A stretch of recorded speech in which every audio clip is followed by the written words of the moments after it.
Oke teman-teman serta sobat semuanya, kali ini gue pengen ngomongin tentang makna kebahagiaan. Apa sih kebahagiaan itu?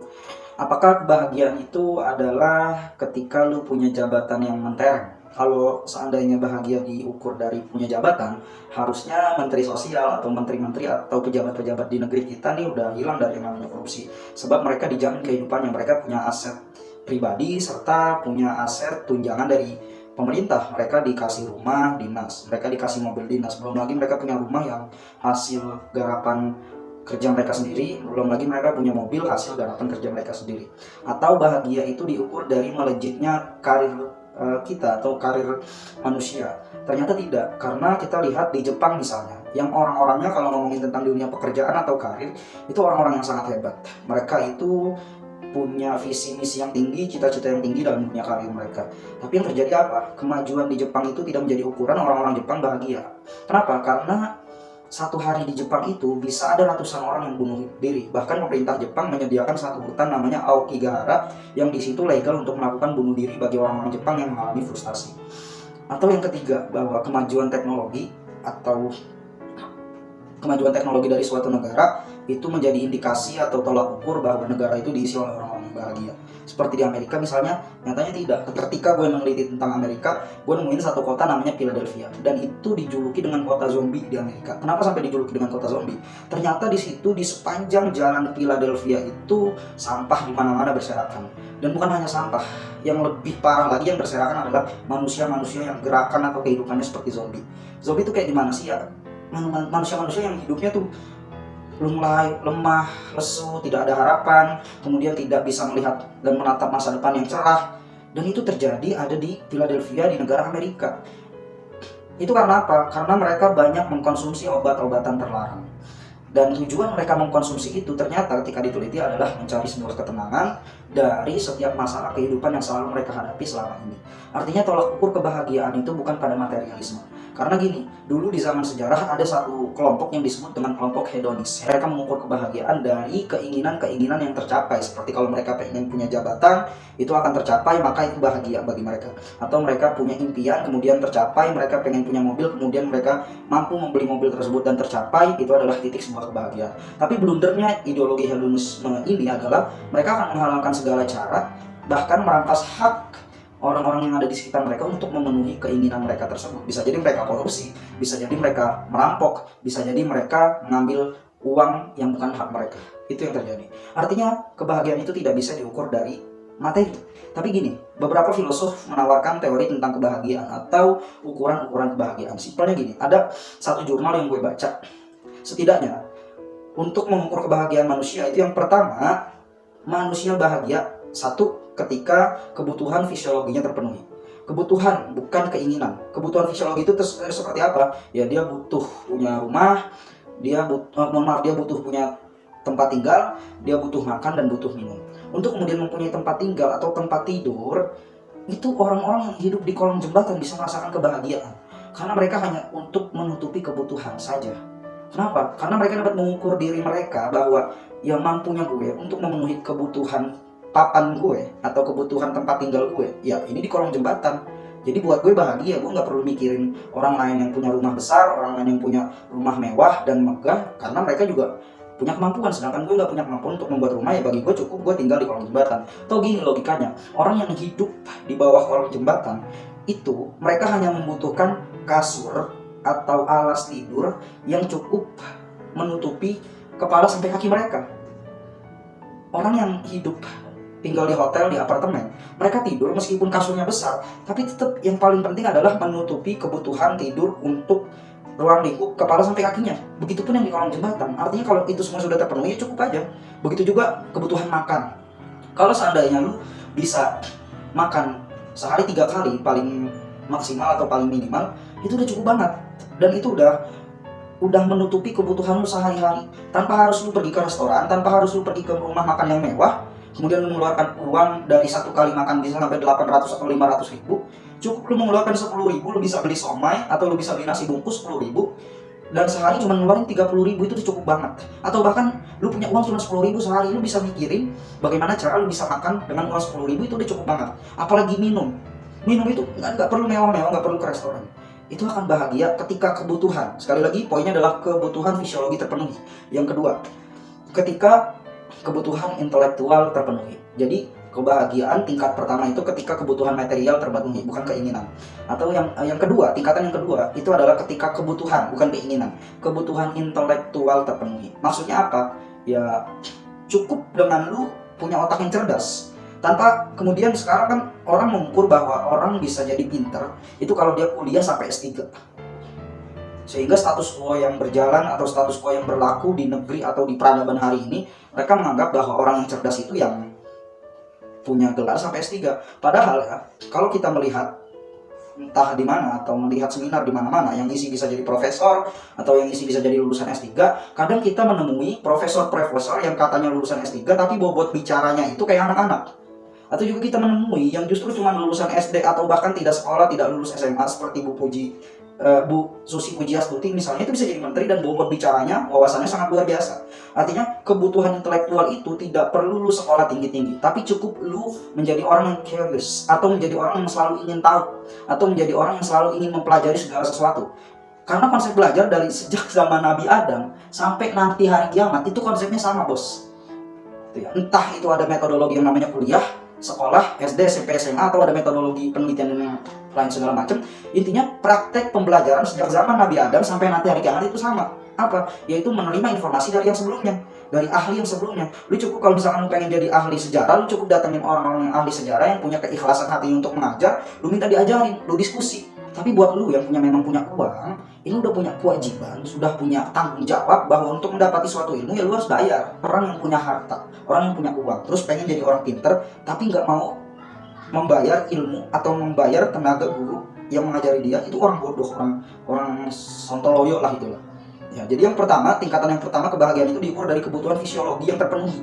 Artinya kecukupan secara material itu terpenuhi. Yang kedua, kecukupan secara intelektual, menjadi orang yang cerdas. Karena menjadi orang yang cerdas, kenapa diukur menjadi seorang yang bahagia? Karena mereka akan dipandang di masyarakatnya.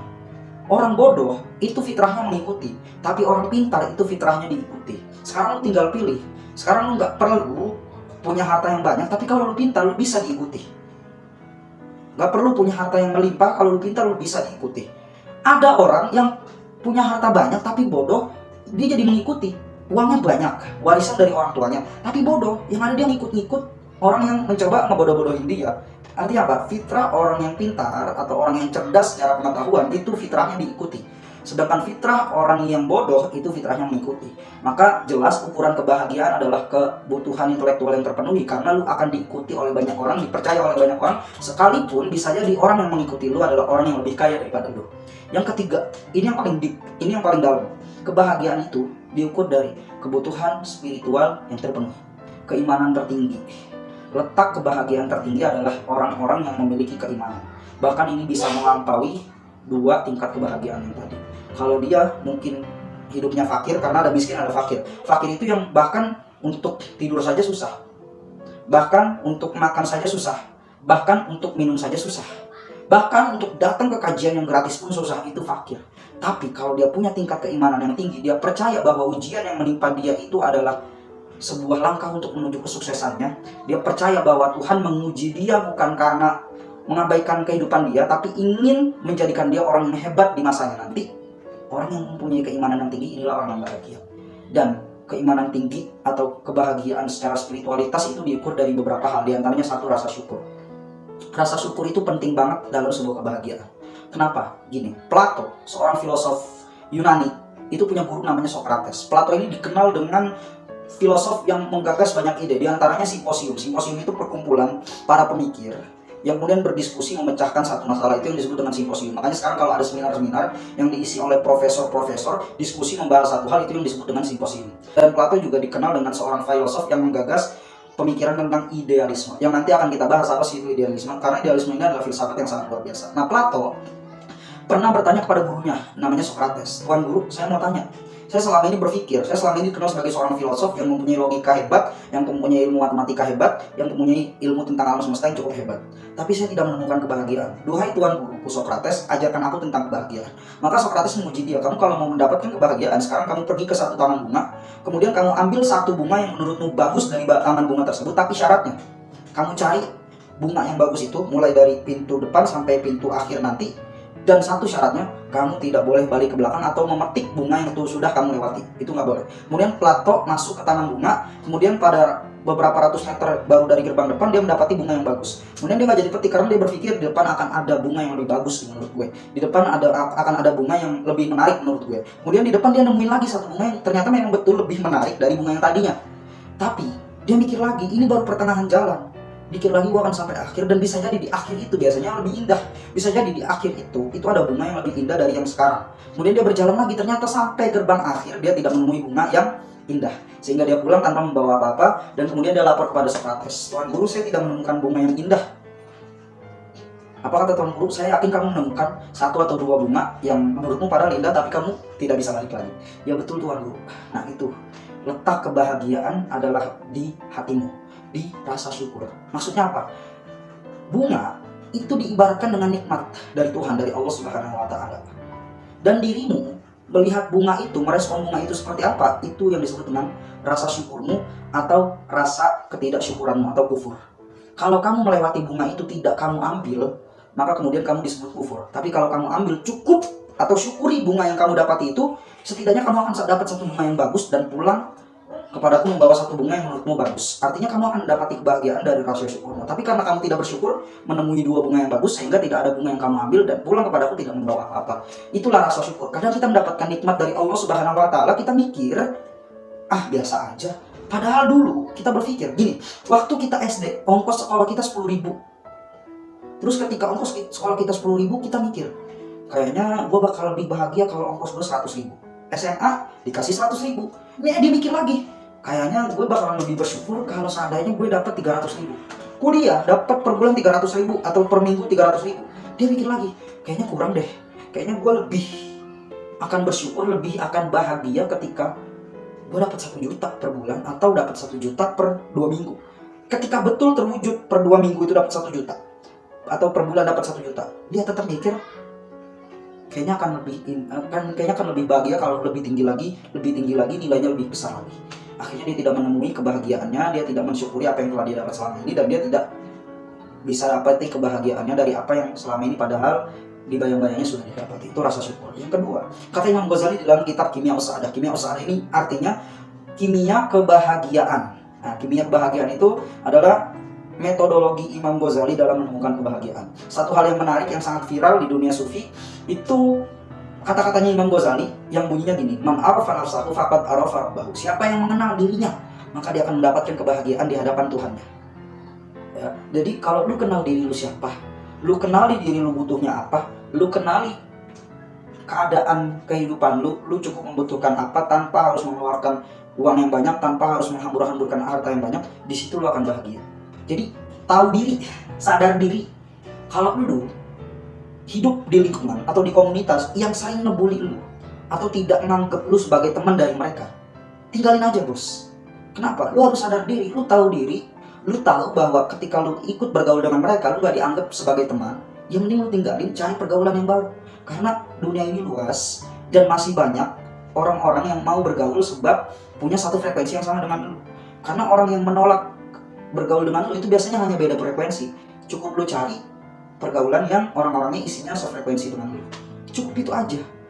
Tanpa harus lu mikir, ya kalau gua nggak kumpul sama dia, gua nggak punya teman di nanti. Enggak bos. Karena setiap manusia itu punya ideologi yang sebetulnya bisa dikumpulkan jadi satu. Hanya saja biasanya kita salah kumpul, kita salah komunitas, sehingga ketika kita masuk komunitas itu kita beda frekuensi dengan mereka, akhirnya mereka mengabaikan kita, mengabaikan ide-ide kita, dan mengabaikan apa yang kita punya, dan kita tidak dianggap di komunitas tersebut. Jadi tahu diri itu adalah cara kita untuk bahagia. Sadar diri itu cara kita untuk bahagia. Simple. Sebenarnya simple banget. Karena yang terakhir, puncak kebahagiaan itu adalah ketenangan. Sebagaimana Allah Subhanahu wa Ta'ala berfirman, "Ya ayyatuhan nafsul mutmainnah, irji'i ila rabbiki radiyatan mardiyah." Mardiyah, radiyatan mardiyah. Fadkhuli ibadi wadkhuli jannati. Apa kata Allah? Ya ayyatuhan nafsul mutmainnah. Wahai manusia-manusia, wahai orang-orang yang mempunyai kejiwaan yang tenang, mempunyai jiwa yang tenang. Irji'i ila rabbiki. Kembalilah kepada Tuhanmu, radiyatan mardiyah, dalam keadaan kamu ridho dengan Tuhanmu, dan dalam keadaan Tuhanmu ridho akan memanggilmu. Ridho ini bahasa lain dari bahagia. Kalau lu udah ridho dipanggil sama Tuhanmu, artinya lu udah siap bahagia menemui Tuhan. Atau ketika Tuhanmu sudah ridho, Allah tuh sudah ridho dengan kehidupan lu, sudah cukup. Allah pengen manggil lu kembali kepada Dia. Itu artinya Allah tahu bahwa waktunya lu untuk bahagia. Fadkhul ya ibadi, sini hambaku, kata Allah. Masuk, sini masuk hambaku, wadkhuli jannati. Kemana? Masuk ke dalam surgaku. Puncak kebahagiaan manusia itu ada pada kejiwaan yang tenang. Dan di dunia itu bisa lo dapetin dengan cara yang tadi kita udah obrolin tadi. Hidup dengan berkecukupan, penuh rasa syukur, tahu diri, dan terus belajar. Itu konsepnya. Dan itu lo akan dapetin ketenangan. Meskipun memang kalau di dunia semuanya sifatnya sementara. Tapi kalau udah ayyatuhan nafsul mutmainnah, ketika Allah sudah memanggil lo akan dapetin kebahagiaan abadi yang letaknya nanti di akhirat. Cukup terus menurut gue. Dan terakhir, orang-orang baik sudah terlalu banyak dia. Dan gue saranin jangan takut speak up ya. Assalamualaikum warahmatullahi wabarakatuh.